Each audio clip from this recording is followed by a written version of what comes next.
अस्सलामुअलैकुम, क्या हाल है आप सब लोगों के। आज की वीडियो में हम जो सीखने जा रहे हैं वो यकीनन बहुत ज़्यादा इंटरेस्टिंग और आप लोगों के लिए ख़ास तौर पे बहुत ज़्यादा कारआमद हो सकता है। लास्ट कुछ वीडियोस में हमने देखा कि प्रॉम्प्ट इंजीनियरिंग क्या होता है, उसको यूज़ करने के लिए जो हमारे पास बेसिक स्ट्रेटजीज है वो कौन कौन सी हो सकती है। लेकिन आज की वीडियो मैं समझता हूँ कि अगर आपने पूरी एंड तक वॉच करी तो आप एक कंप्लीट प्रॉम्प्ट इंजीनियर बन सकते हैं। चाहे आपका स्कूल का असाइनमेंट्स हो या आपका यूनिवर्सिटी का असाइनमेंट्स हो या आपका वर्क प्रोफेशनल काम हो, आपका कोई भी काम हो और आप चाहते हो कि काश मैं वो काम एआई से कर सकता, तो ये वीडियो देखने के बाद आप अपना काम एआई से कर सकते हैं इंशाअल्लाह ताला। आज की वीडियो में हम देखेंगे कि एआई से जो हमने बात करनी है एडवांस लेवल पे वो किस तरीके से करनी है, वो हम कैसे कर सकते हैं। तो चलें शुरू करते हैं और देखते हैं कि एआई से बात करने का तरीका, मतलब कि प्रॉम्प्ट इंजीनियरिंग एडवांस स्ट्रेटजीज कौन कौन सी हो सकती है और कैसे हम एडवांस तरीके से अपना प्रोफेशनल काम जो है वो एआई से करवा सकते हैं। चलें जी स्टार्ट करते हैं। अच्छा, बात करते हैं जब हम एडवांस स्ट्रेटजीज़ के बारे में, तो हमारे जहन में सबसे पहली स्ट्रेटजी जो आती है वो है स्टेप बैक प्रॉम्प्टिंग। अब ये स्टेप बैक प्रॉम्प्टिंग होती क्या है? स्टेप बैक प्रॉम्प्टिंग से मुराद ये है कि आप अपने काम का बैकग्राउंड पहले से समझा दें। फ़र्ज़ करें मुझे वेकेशंस पे जाना है और मुझे नहीं पता कि कौन से ऐसे फैक्टर्स हैं जो कि मेरे वेकेशंस को एंजॉयबल बना सकते हैं, तो मैं प्रॉम्प्ट लिखूंगा what factors make a vacation enjoyable. अब उसने मुझे बता दिया एआई ने कि weather, budget, activities, travel time और सेफ्टी ये ऐसे फैक्टर्स हैं जो कि आपकी वेकेशन को एंजॉयबल बना सकते हैं। तो फिर अब मैं इससे आगे से सवाल करूंगा कि कंसीडरिंग दीज फैक्टर, कि जो फैक्टर आपने मुझे बताया है उसको मद्देनज़र रखते हुए which vacation spot suits me best, कि कौन सा वेकेशन स्पॉट है जो कि मुझे सबसे अच्छा लगेगा। तो अब वो वेदर भी देखेगा, बजट भी देखेगा, एक्टिविटीज़, ट्रैवल टाइम और सेफ्टी, इन सारी चीज़ों को देखते हुए मुझे एक ऐसा वेकेशन स्पॉट जो है वो रेकमेंड कर देगा जिसमें तमाम तर खसूसियात मौजूद हों। दूसरी स्ट्रेटजी पे जब हम आते हैं तो वो है रिएक्ट। अब ये रिएक्ट क्या चीज़ है? रिएक्ट दो चीज़ों से मिलकर बनी है, रीजनिंग और एक्टिंग। फ़र्ज़ करें मैं नहीं चाह रहा कि मैं किसी थर्ड ऐप खोलूँ और कोई दूसरा काम जाके कहीं और पे करूँ। मैंने सिंपल क्या करना है, मुझे इटालियन फूड खाने का दिल चाह रहा है और मैं चाह रहा हूँ कि मैं अपने चैट जीपीटी से पूछ लूँ कि भैया मेरे करीब कोई ऐसा लोकेशन है, कोई ऐसा रेस्टोरेंट है जहाँ पे अच्छा इटालियन फूड मिलते हो, जिसके रिव्यूज़ भी अच्छे हो और जिसकी प्राइसिंग भी अच्छी हो। तो मैं सिंपल क्या करूँगा, मैं लिखूँगा I want a restaurant near by, I like Italian food and it should have good reviews. मैंने सिंपल इसको कॉपी कर लिया, जेमिनाई पे आके मैंने पेस्ट किया। तो अब देखते हैं मेरे पास क्या आंसर आता है।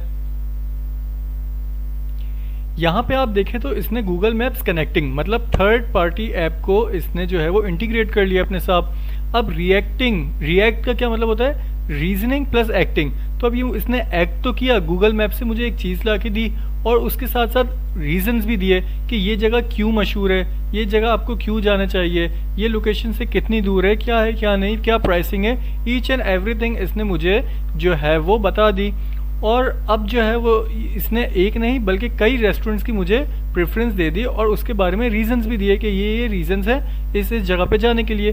तो अब क्या हुआ, मुझे सिर्फ अपने जेमिनाई से काम करवाना आना चाहिए। मैंने जेमिनाई पे आके बताया मुझे इटालियन फूड खाना है और उसने सिंपल मेरी मर्जी के प्राइसिंग और रिव्यूज़ और ईच एंड एवरीथिंग को देखते हुए रेस्टोरेंट इसने मुझे सजेस्ट कर दिए, थर्ड पार्टी ऐप को इंटीग्रेट करते हुए, जो कि थी गूगल मैप। अब इससे क्या होता है कि आप कोई भी काम, अगर आप चाहते हैं कि कोई थर्ड पार्टी ऐप इंटीग्रेट हो जाए तो जस्ट आप रिएक्ट की स्ट्रेटजी से वो काम करवा सकते हैं। उसके बाद हम जो है कुछ फ्रेमवर्क देख लेते हैं कि प्रॉम्प्टिंग का फ्रेमवर्क क्या होना चाहिए। हमें कभी भी कोई भी आर्टिकल अगर लिखवाना है तो हम सिंपल ये नहीं लिखेंगे कि राइट अबाउट डॉग्स।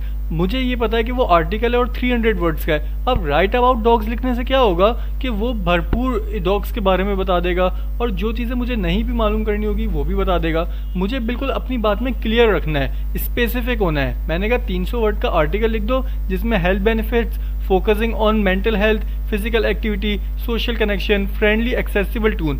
अच्छा, और एंड में मैंने ये भी बता दिया कि भाई एक्सेसिबल और फ्रेंडली टून इस्तेमाल करना अपने आर्टिकल में, जो कि जनरल रीडर्स के लिए आसानी का बाइस बने। थर्ड पे हमारे पास क्या है, use action verb. Action verb जैसे create, classify, evaluate, describe, analyse, summarise, ये सारे वर्ड्स जो है वो है एक्शन वर्ब्स। अब एक्शन वर्ब से क्या मुराद है? अभी हम कहते हैं प्लीज, डू, दिस, ओके, ये सारे वर्ड्स प्रॉम्प्टिंग में मैटर नहीं करते हैं। हमें जब भी प्रॉम्प्ट लिखना है तो हमें ऐसे एक्शन वर्ब का इस्तेमाल करना है। प्रोवाइड एग्जाम्पल्स व्हेन पॉसिबल, हमें जब भी पॉसिबल हो एग्जाम्पल ज़रूर देनी है। यहाँ पे क्या लिखा है, यहाँ पे हमारे प्रॉम्प्ट का स्ट्रक्चर लिखा है कि हमारा प्रॉम्प्ट होना कैसे चाहिए। जब हम जीपीटी या जेमिनाई से बात कर रहे हो तो उसके अंदर ये 4 चीज़ें लाजमी होनी चाहिए। Number 1, what you want to done, मतलब आप चाहते क्या हो। कॉन्टेक्स्ट नंबर 2 पे कि बैकग्राउंड इन्फॉर्मेशन की जो आप चाहते हो उसकी बैकग्राउंड इन्फॉर्मेशन क्या है। और नंबर 3 पे how you want the output structure, कि आपका जो आउटपुट आने वाला है वो कैसा स्ट्रक्चर्ड हो, उसका मतलब कि वो पॉइंट्स में हो या वो पैराग्राफ में हो या वो जो है पीडीएफ फाइल में हो, वो कैसा हो।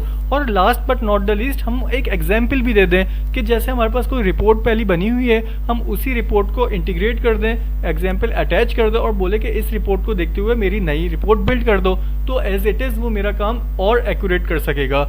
यूज़ इंस्ट्रक्शंस ओवर कॉन्स्ट्रेंट, अब इंस्ट्रक्शन ओवर कॉन्स्ट्रेंट से क्या मुराद है।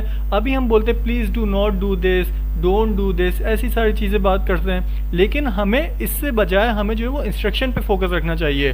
हम अभी क्या लिखते हैं, write an email but don't make it too long, don't make it too informal, don't make it too detail, जबकि हमें ऐसा नहीं करना चाहिए। जीपीटी को सबसे ज़्यादा कॉन्स्ट्रेंट कंफ्यूज करते हैं ये don't, no, please don't do this, ये सारे वर्ड्स जो है वो जीपीटी और जेमिनाई को कंफ्यूज करते हैं। हमें सिंपल क्या करना चाहिए, हमें लिखना है write a professional email summarising the key points from our meeting, that's it. Simple हमें इंस्ट्रक्शंस देने चाहिए।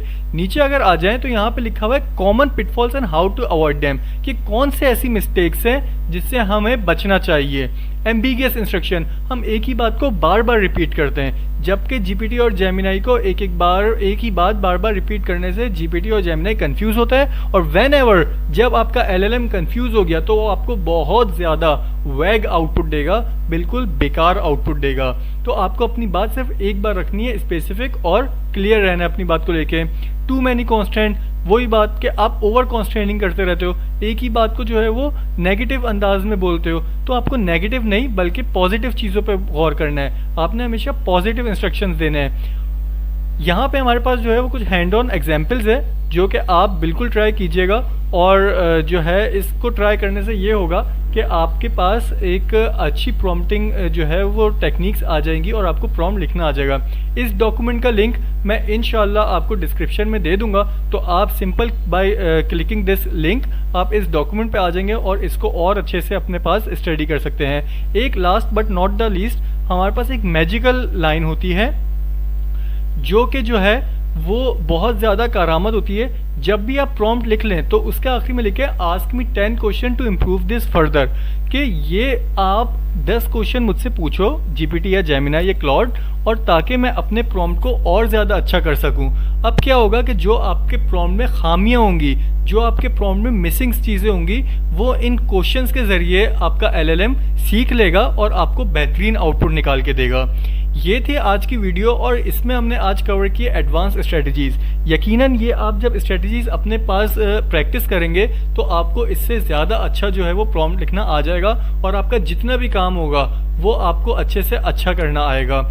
Last but not the least, हम ये बात करना चाहेंगे कि नेक्स्ट वीडियो में आपको इमेज जनरेशन सिखाई जाएगी कि कैसे आप बेहतरीन अपनी इमेज एडिट करवा सकते हैं, बेहतरीन अपनी इमेज जनरेट करवा सकते हैं, जहां आप बैकग्राउंड भी चेंज करवा सकते हैं, या आपको अगर कोई प्रोफेशनल वे में अपनी पिक्चर्स क्लिक करवानी है वो करवा सकते हैं। और नेक्स्ट टू नेक्स्ट वीडियो में हम देखेंगे वीडियो जनरेशन। तो बिल्कुल अगर आपने अभी तक इस चैनल को सब्सक्राइब नहीं किया है तो सब्सक्राइब कर लीजिए, ताकि आगे आने वाली तमाम वीडियो से आप जो है वो बाखबर रहें और जस्ट क्लिकिंग बाय नोटिफिकेशन आप इस चैनल पे आके जो है वो ये सारी वीडियोस देख सकेंगे। आज के लिए इतने ही रखते हैं। उम्मीद करता हूँ आपको बहुत अच्छा समझ आया होगा। फिर भी अगर कोई क्यूरी हो तो आप कमेंट सेक्शन में बिल्कुल पूछ सकते हैं, मैं पूरी कोशिश करूँगा आप लोगों को जवाब देने की। Thank you so much. अल्लाह हाफिज़।